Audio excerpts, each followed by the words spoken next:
Передать частичку тепла и любви. Активистки Новочебоксарского городского отделения Союза женщин Чувашии ежедневно делают все, чтобы приблизить победу российских бойцов в зоне спецоперации.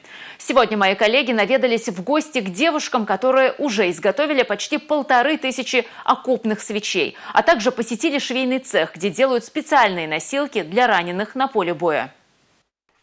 Алина Сотникова узнала о том, что солдатам нужна помощь из поста в социальной сети. Понимая, что приближаются холода и морозы, в ноябре женщины начали делать свечи, которые помогут чувашским бойцам в окопах. Этому делу жительницы Новочебоксарска посвящают чуть ли не все свободное от работы время. И уже сейчас в зоне спецоперации находится почти 1500 свечей, сделанные их руками.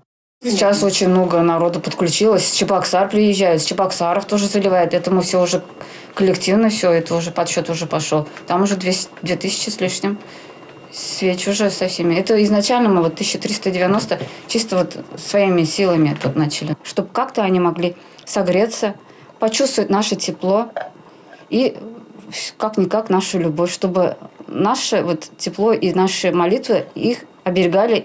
С материалами, жестяными банками, картоном и парафином помогают не только неравнодушные жители Чувашии, но и Новочебоксарское городское отделение Союза женщин Чувашии. Такая свеча может не только согреть солдата. Еще на ней можно разогреть еду и вскипятить воду. Горит она в основном около 5 часов.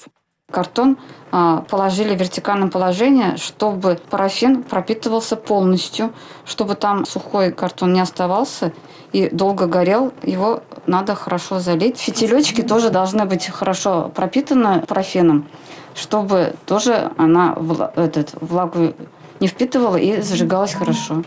Каждый помогает, чем может. Пока одни делают окопные свечи, другие шьют специальные носилки. С предложением объединиться к волонтерам городского отделения вышла директор фабрики «Лента». Здесь всем желающим рукодельницам предоставили швейный цех и горячие обеды. Наш швейный участок производит грузоподъемные стропы. Мы переналадили швейное оборудование. Самостоятельно разработали конструкцию чехла и самих носилок и организовали пошив.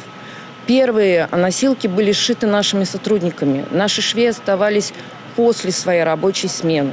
А затем уже очень активно подключились к нам наши подруги, волонтеры. Мы пригласили сюда участников, кто знает, как они используются.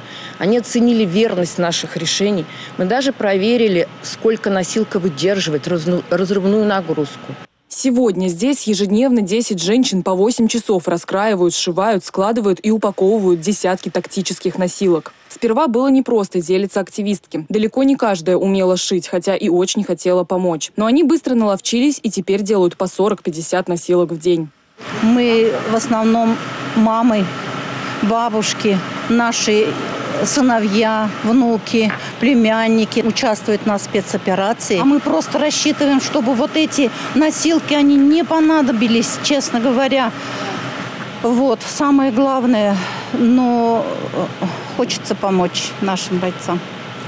И кажется, что в этом нет ничего такого, но эти носилки действительно могут спасти не одну жизнь. Примерно за 2 месяца эти женщины изготовили около 400 носилок. Большая их часть уже находится в распоряжении бойцов батальона «Адал», а сегодня здесь заканчивают готовить еще одну партию для отгрузки на Донбасс. Анна Центовская, Бахтияр Велиев, Республика, Новочебоксарск.